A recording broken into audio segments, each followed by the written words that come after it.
I met Richard in Baja California, where he has a little house up on a cliffside, and I was down on the beach flying some large kites, and he came down because he was interested in helping me fly them. So I spent the afternoon with Dick, and we talked about art and a little bit about physics, and became friends and saw more of each other. I think he was interested in views of life that were different than his own, as long as they were informative to him. Dick acted as a consultant for a company in Switzerland, which took him to Switzerland every summer.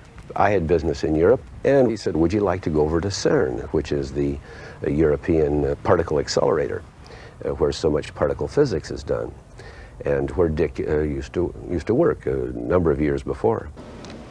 We went down into this sort of 007 James Bond cave underneath the ground with all this wonderful high technology equipment. One of them was a giant machine that was going to be rolled into the line of these particle accelerators. It was a machine maybe the size of a two-story building, with lights and bulbs and dials and men climbing all over it. Feynman said, what experiment is this? And the director said, why, this is an experiment to test the charge change in particles under such and such circumstances. And then he stopped and he said, oh, I forgot, this is your theory of charge change, Dr. Feynman.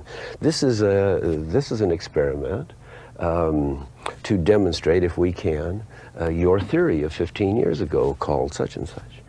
And he was a little embarrassed at having forgotten it. Feynman looked at this big machine and he said, how much does this cost? And the man said, $37 million or whatever it was. And Feynman said, oh, you don't trust me?